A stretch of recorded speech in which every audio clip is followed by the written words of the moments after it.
Imagine your life savings could buy a house one day, and not even a loaf of bread the next. That wasn't a nightmare. It was reality for millions in Weimar Germany during 1923. This single economic collapse did more than destroy wallets. It burned a scar into the soul of a nation. By the end of this deep dive, you won't just understand hyperinflation, you'll feel why it paved the road for something darker.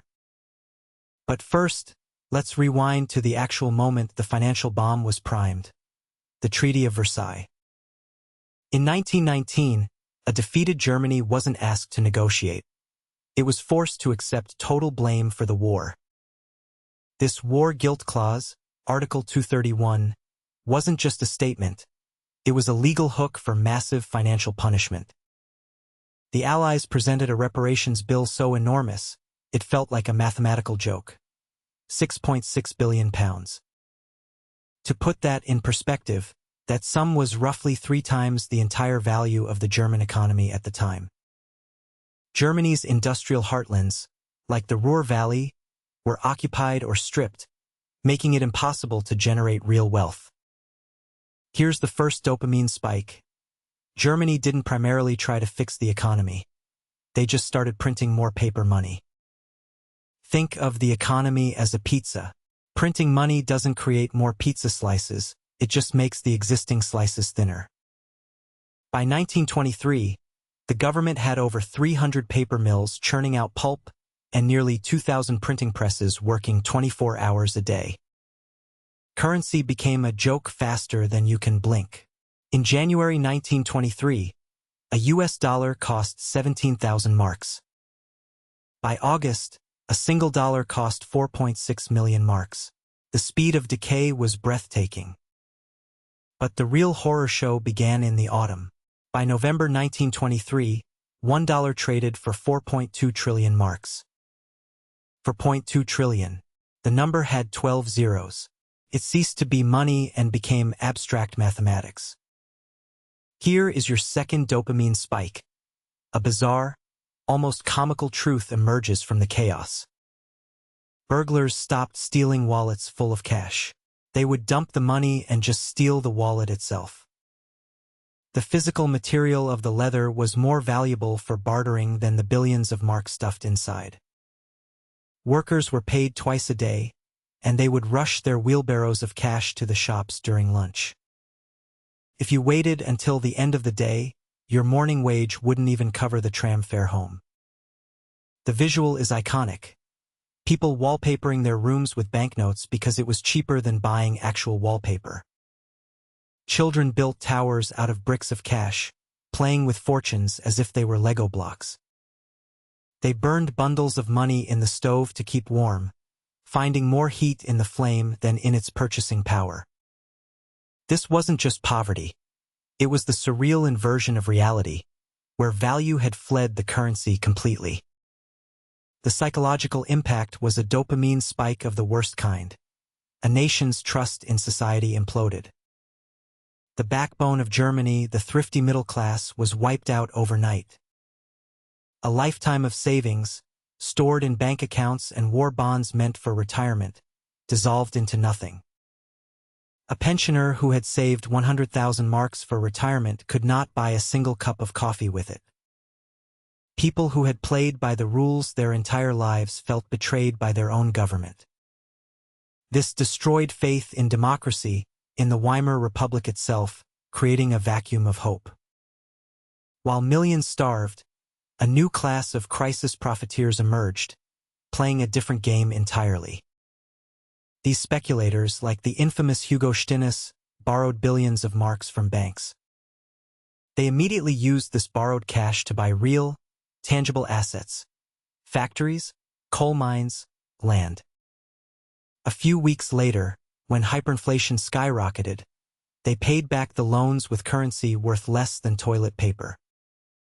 It was the greatest transfer of wealth from savers to debtors in modern history. The crisis wasn't just an accident. It was actively triggered by the government's response to an invasion. In January 1923, because Germany missed a timber delivery, France and Belgium invaded the industrial Ruhr. Their goal was simple. If Germany wouldn't pay in cash, they would take the raw materials by force. The German government, led by Chancellor Wilhelm Kuno, made a fateful decision: passive resistance. They told the workers in the Ruhr to stop working. Don't mine coal. Don't run the trains. Just stop. The policy worked in frustrating the French, but it created a catastrophic problem: zero production. Germany had to pay the striking workers their wages, but the government had no income from the Ruhr's industry. This is the moment the printing presses went from fast to apocalyptic, funding a whole region to do nothing. The solution: print money to pay workers who were actively not producing goods. It was an economic death spiral. By mid-1923, the economy was a terminal patient, and the government was injecting poison as a cure. Amidst this madness, a beacon of sanity arrived. A man whose name would fix the economy: Gustav Stresemann. In August 1923, Stresemann became chancellor. His first and most painful act was to end the passive resistance.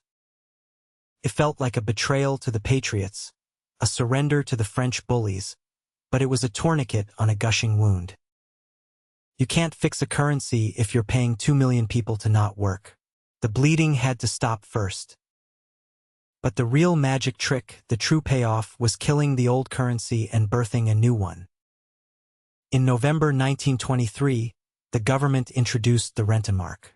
This wasn't just a new banknote, it was a psychological reset. Here's the genius: the Rentenmark wasn't backed by gold, which Germany had none of. It was backed by a mortgage on all the land and industrial property of Germany. Think about that for a second. The currency was secured by the literal ground you walked on, the factories you worked in. It was a masterpiece of psychological confidence.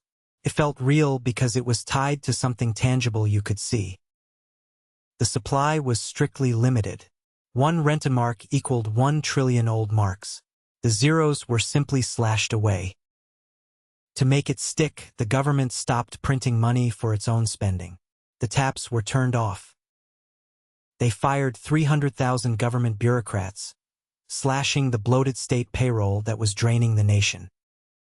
Almost overnight, the hyperinflation stopped. Not slowed, stopped dead in its tracks. The new currency was so stable that it became a symbol of hope, nicknamed the miracle of the Rentenmark.